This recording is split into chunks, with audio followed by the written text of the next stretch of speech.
Good morning everybody.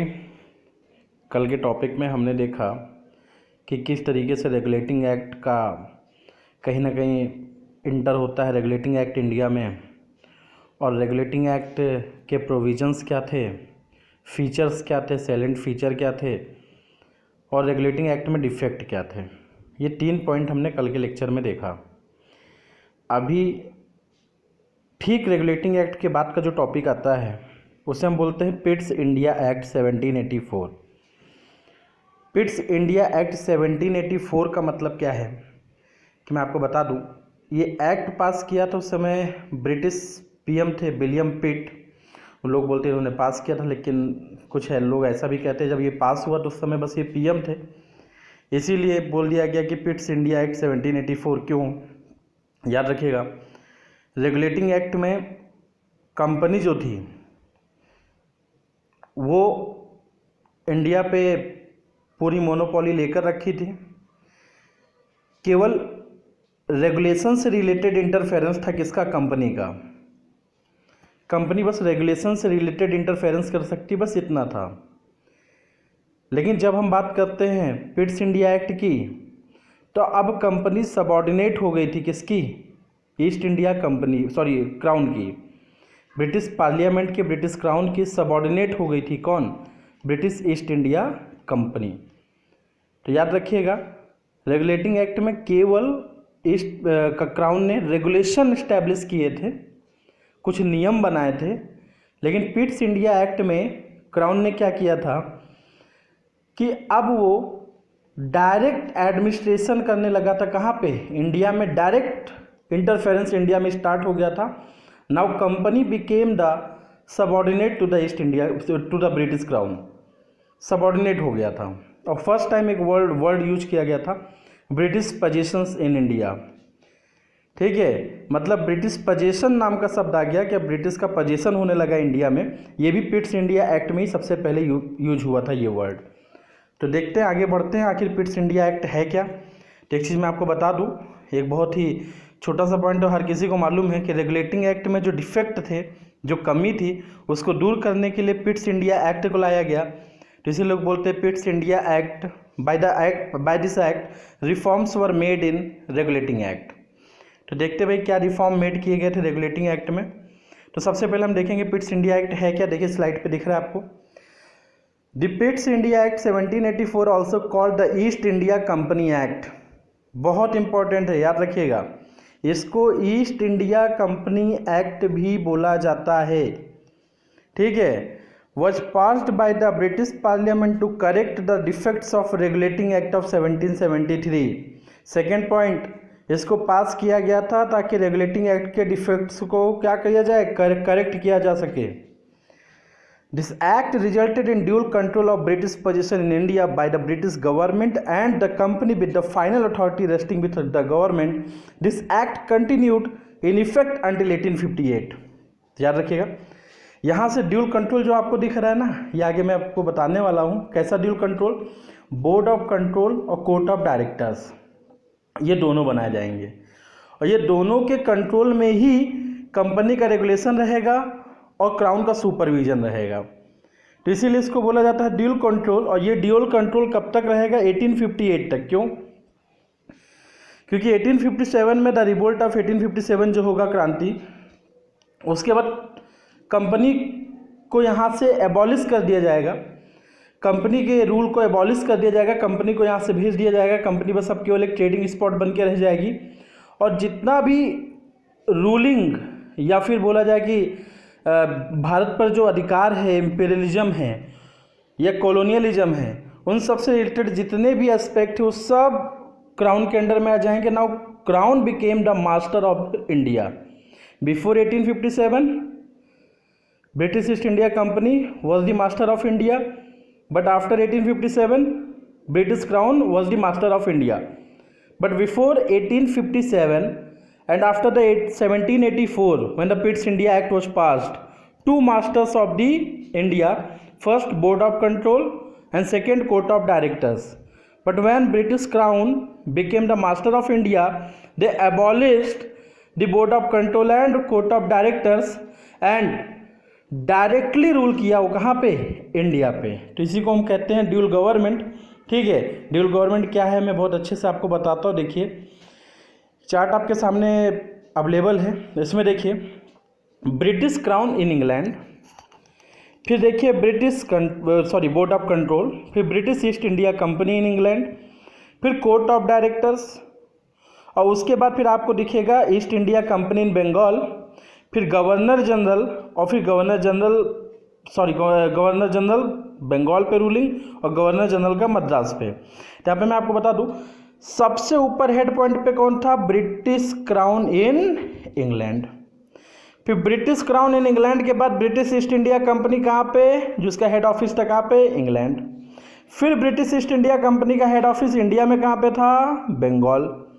और उसके बाद फिर इनकी दो और प्रेसिडेंसी थी बंगाल के अलावा, एक थी बॉम्बे में और दूसरी थी कहाँ पे, मद्रास में। तो एक चीज़ को याद रखिएगा, रेगुलेटिंग एक्ट में यही प्रॉब्लम था। प्रॉब्लम क्या था रेगुलेटिंग एक्ट के अंदर, कि ज्योग्राफिकल डिस्टेंस बहुत था। मैंने बताया था आपको प्रीवियस लेक्चर में, ज्योग्राफिकल डिस्टेंस की वजह से सुपरविजन एक अच्छा मैकेनिज्म नहीं था कि हम कैसे कंपनी को सुपरवाइज कर पाए जिससे करप्शन रुक सके। और करप्शन रोकने के लिए आया था 1773 का एक्ट, लेकिन करप्शन रुका नहीं था। तो देखिए कैसे करप्शन रुकेगा। देखिए ब्रिटिश क्राउन ने बनाया board of control. Board of control क्या करेगा, British East India Company England से जो भी क्वेश्चन पूछने होंगे पूछेगा। मतलब ब्रिटिश ईस्ट इंडिया कंपनी का जो इंग्लैंड ऑफिस है वो अपना मतलब वो रिलायबल होगा, या उसकी रिस्पॉन्सिबिलिटी होगी किसके थ्रू, किसके लिए, बोर्ड ऑफ कंट्रोल के लिए, कि भैया ब्रिटिश क्राउन को रिप्रेजेंट कर रहा है यहाँ पे कौन, बोर्ड ऑफ कंट्रोल। और वो सारे क्वेश्चन जो भी उसको जरूरी क्वेश्चन लगेंगे किससे पूछेगा, ब्रिटिश ईस्ट इंडिया कंपनी के इंग्लैंड ऑफिस से। अब इंग्लैंड से भारत की दूरी ज़्यादा है, तो इस जोग्राफिकल डिस्टेंस को कम करने के लिए कोर्ट ऑफ डायरेक्टर्स भी रहे। Court of directors commercial matter देखते थे, जो कि हमने देखा था रेगुलेटिंग एक्ट में। तो court of directors British East India company के बंगाल ऑफिस को रेगुलेट करेंगे। ये गवर्नर जनरल की रिस्पॉन्सिबिलिटी रहेगी कि भैया वो कोर्ट ऑफ डायरेक्टर्स को जो भी जानकारी हो वो दे, और कोर्ट ऑफ डायरेक्टर्स उसको किसको देंगे, देखिए बंगाल जनरल किसको देगा, कोर्ट ऑफ डायरेक्टर को। कोर्ट ऑफ डायरेक्टर किसको देंगे, British East India Company in England को। और British East India Company in England किसको देंगे, बोर्ड ऑफ कंट्रोल को। और बोर्ड ऑफ कंट्रोल किसको देगा, ब्रिटिश क्राउन इन इंग्लैंड को। देखिए कितना अच्छा रेगुलेशन सेटअप हो रहा है। ज्योग्राफिकल डिस्टेंस को जो उसके कारण एक कमी थी उसको दूर किया जा रहा है, कितना अच्छा सेटअप हो रहा है। और उसके बाद जो गवर्नर जनरल बंगाल में था उसके अंडर में बॉम्बे प्रेसिडेंसी या बॉम्बे का गवर्नर और मद्रास का गवर्नर ये आ गए। तो देखिए एक पूरा सेटअप बांध दिया गया। क्राउन को रिप्रेजेंट कर रहा है board of control. Board of control के लिए को जवाब देगा कौन, British East India Company in England. और British East India Company England को रिप्रेजेंट कर रहा है इंडिया में कौन, court of directors commercial activities के लिए। और कोर्ट ऑफ डायरेक्टर्स के लिए भाई कोर्ट ऑफ डायरेक्टर्स को कौन अपना जवाब देगा, ये सारी जानकारियाँ देगा गवर्नर जनरल ऑफ बंगाल। ठीक है, वो लाइबिलिटी है उसकी। गवर्नर जनरल ऑफ बंगाल किसके ऊपर सुपरवाइज करेगा, बॉम्बे के गवर्नर और मद्रास के गवर्नर। तो ये जो आपको पूरा सेटअप दिखा इसी को हम बोलते हैं रेगुलेटिंग एक्ट के भी कुछ प्रोविजन है इसमें जो गवर्नर जनरल बनाया गया था, और पिट्स इंडिया एक्ट के भी हैं। तो इन दोनों एक्ट को मिला ले तो इतना अच्छा कंट्रोल हो गया था उस समय। ठीक है, रेगुलेटिंग एक्ट और पिट्स इंडिया एक्ट के दोनों के प्रोविज़न की वजह से इतना अच्छा कंट्रोल उस समय कंपनी क्राउन ने किया था कंपनी पे, और कंपनी का भी एडमिनिस्ट्रेशन कहीं ना कहीं अच्छा हुआ था। ठीक है, फिर देखते हैं आगे क्या है। In England this act created a board of control which had 6 members. याद रखिए बोर्ड ऑफ कंट्रोल में कितने मेंबर्स थे, 6 members. This board of control would supervise the affairs of the company and would look into the political and administrative affairs of the country. तो याद रखिएगा board of control बना, कितने members, 6 members क्या करेंगे, सुपरवाइज करेंगे affairs किसके, company के, और जिसमें पॉलिटिकल और एडमिनिस्ट्रेटिव अफेयर में सुपरवाइज करेंगे। याद रखिएगा पॉलिटिकल एंड एडमिनिस्ट्रेटिव अफेयर्स को सुपरवाइज करने के लिए बोर्ड ऑफ कंट्रोल इस्टेब्लिश हुआ, जिसमें कितने मेंबर थे, 6। Next, the court of directors would be responsible for the commercial function. जो COD था, कोर्ट ऑफ डायरेक्टर्स था, वो किसके लिए रिस्पॉन्सिबल था? कॉमर्शियल फंक्शंस के लिए। कॉमर्शियल फंक्शन मतलब कि कंपनी अच्छे से ट्रेड कर रही है कि नहीं कर रही है। ठीक है, ठीक है। To the company this structure is known as double government. याद रखिएगा, यही board of director, court of directors को मिलाकर बोला गया डबल गवर्नमेंट। मतलब from the 1784 to masters of India, 2 master हो गए इंडिया के। और फिर थर्ड पॉइंट देखेंगे, in India the strength of executive council was reduce from 4 to 3, दस द न्यू स्ट्रक्चर बिकेम 3+1। देखिए रेगुलेटिंग एक्ट में क्या था, 4 लोग की काउंसिल ऑफ 4 थी, 4+1 5 होता था, जिसमें 3/5 का एक रूलिंग था। यहाँ पे क्या था, 4 से 3 कर दिया गया। अब 4 से 3 कर दिया गया और यहाँ पे दे दिया गया वीटो पावर किसको? गवर्नर जनरल को। तो अब 3 में से मान लीजिए इसमें क्या हो गया पूरा, इसको मैं बताता हूँ आपको। 3+1 हो गया, तो याद रखिएगा 3+1 हो गया। तो यहाँ पे गवर्नर जनरल के 2 वोट दिए गए। मतलब गवर्नर जनरल को 1 वोट तो उसकी सिंपल मेजॉरिटी का मिला और दूसरा उसको वीटो पावर भी मिला। अब मान लीजिए 3 लोग हैं और किसी चीज़ को पास कराना है, 3 की काउंसिल है, एक गवर्नर जनरल के पास 2 वोट हैं, तो गवर्नर जनरल को कितने वोट चाहिए? केवल 1। अगर जब गवर्नर जनरल को काउंसिल में से 1 वोट मिल जाता तो ऑलरेडी उसके पास 2 वोट हैं और ये 3 मिलाकर किसी भी चीज़ को पास करा सकते हैं। कहने का मतलब गवर्नर जनरल जो रेगुलेटिंग एक्ट में बनाया गया था उसको एम्पावर्ड नहीं किया गया था, उसको एम्पावर किया गया by the act of 1784, पिट्स India act. ठीक है, फीचर ऑफ दिस एक्ट देख लेते हैं। This act made a distinction between the commercial and political activities of the East India company. याद रखिएगा, ईस्ट इंडिया कंपनी की कॉमर्शियल और पॉलिटिकल एक्टिविटी में एक डिस्टिंक्शन क्रिएट करता है कौन? यही एक्ट। आगे पता चलेगा इसके क्या क्या भाई रिजल्ट निकलते हैं। For the first time the term British position in India was used. मैंने अभी स्टार्टिंग में बताया था, पहली बार भारत में ब्रिटिश पोजीशन इन इंडिया जैसा वर्ड यूज होगा। ठीक है, जो आप देश ट्रेड करने आया था कंपनी, वो धीरे धीरे रूलिंग पावर बन गई। 1784 तक तो उन्होंने यहाँ पर ब्रिटिश पोजीशन भी बोलना शुरू किया। This act gave the British government direct control over Indian administration. Very very important question आता है, which act gave the British government direct control over Indian administration? That was the पिट्स India act 1784।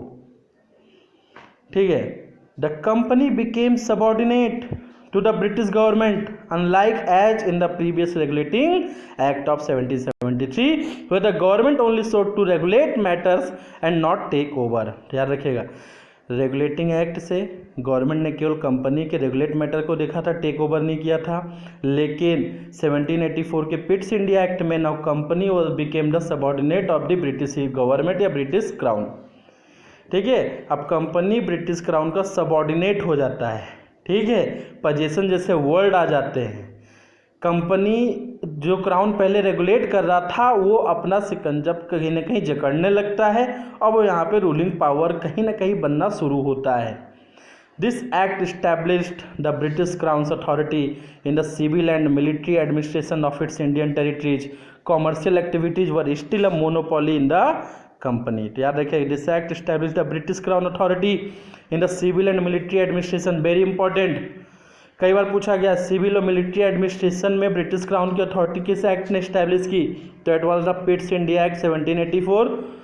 Commercial activities were still a monopoly of the company.